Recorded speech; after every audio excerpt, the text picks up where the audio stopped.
हाय. आयुष्यात शिकलेला पहिला धडा तर जो मला आठवतो, पहिलीला वर्ग शिक्षक दिनगे सर होते आम्हाला.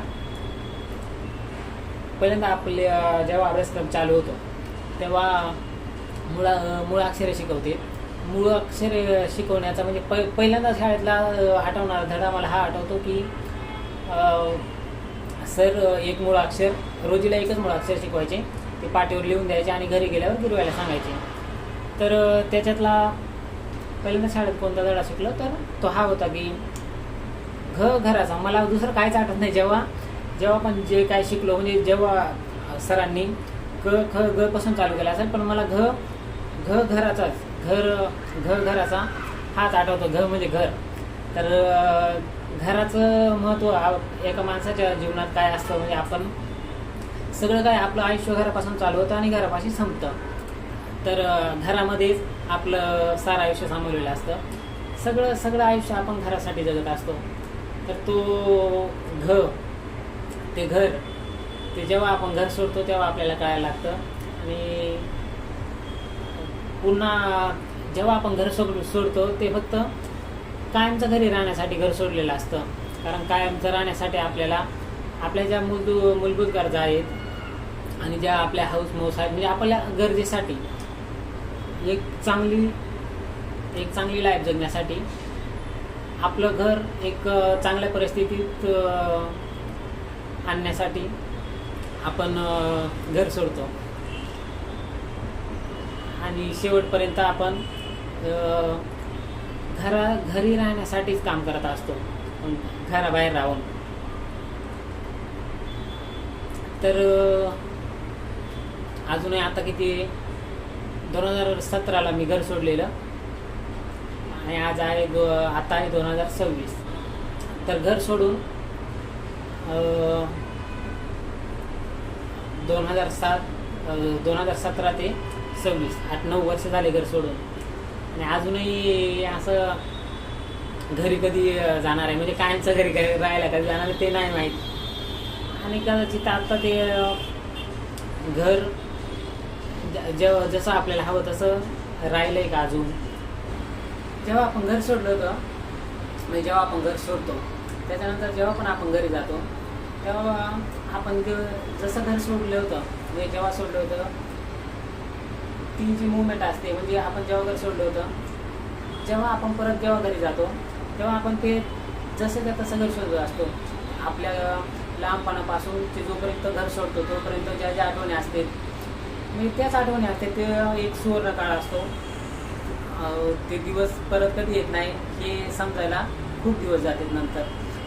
तर ते इतक्या मागं, म्हणजे जेव्हा लास्ट टाईम मी गावी गेलेलो तोपर्यंत तरी मला इतकं काही नव्हतं वाटत. पण जेव्हा यावेळी गावी गेलेलो तर मी पुन्हा 8 दिवस सुट्टी काढून गेलेलो की आता, म्हणजे भरपूर पहिले इतके दिवस कधी सुट्टी नव्हती, फक्त लॉकडाऊनमध्ये. आणि जेव्हा घर बांधायच्या टायमाला तेव्हा 2 महिने गावी होतो तेव्हा त्या कामाच्या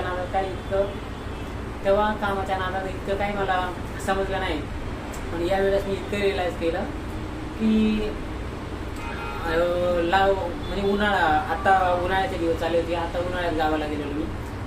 तर उन्हाळा कसा असायचा पहिला उन्हाळा, सारा उन्हाळ्याभर मुलं घरात नसायची. म्हणजे जेव्हा पूर्ण उन्हाळ्यातलं रान कसं असायचं, आंबे, करवंद आणि जांभळं, आळवा हे गोळा करण्यात दिवस जायचे.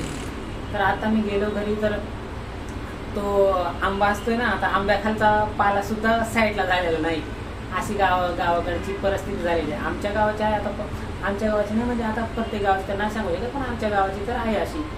कदाचित प्रत्येक गावाची पण असेल. तर पहिले आपण ते आंबे तोडायचो, ते आपलं हे असं ना, आंबा तोडल्यावर तो चिक आपण पहिले ते खोडावर आणि आंब्यावर नाही तर दगडीवर ते मारायचं. तर ते डाग पूर्ण असायचे त्या झाडावरती ओढलेले.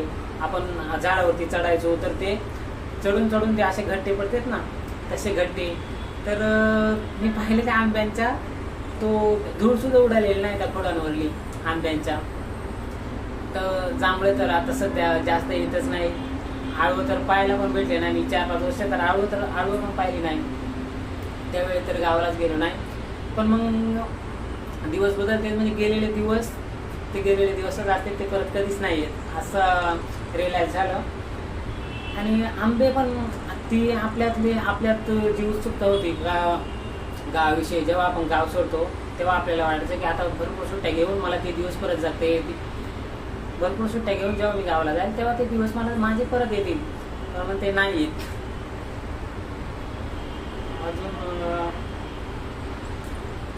तर आंबे खायला पहिला एक पिकलेला आंबा शोधायला पूर्ण आंब्याचं झाड पालथं घालायचो की एक पिकलेली साग भेटावं आपल्याला. आणि आत्ता अशा सागांचा ढिकला समोर लावला तरी पण मग ती उत्सुकताच मरून गेलेली असते. आधी प्रतीकाचीच असते, पण मग मला तर काही वाटलंच नाही त्याच्यात. ते आंबे एक दोन खाले की मन भरून जातं, मन भरून गेले त्या गोष्टींवरून. पण आपल्याला असं वाटतं, आपण जेव्हा गावाच्या बाहेर असतो तेव्हा आपण हाच विचार करत असतो की गाव आहे तसं आहे अजून. म्हणजे आपण जेव्हा गावी जाऊ तेव्हा आपल्याला जे जसं जगत आलं तसं जगता येईल, पण मग तसं अजिबात गावाकडे राहिलेलं नाही. मग बाहेर आपण एवढे कष्ट कशासाठी चालले, तर रोज कामाला जाणं, काम करणं, तिकडं येणं, जेवणं झोपणं, परत सकाळी उठून कामाला जाणं, हे तर कशासाठी, त्याचं उत्तर ना सापडून राहिलं. पाहू सापडल्यावर सांगेल तुम्हाला. बाय.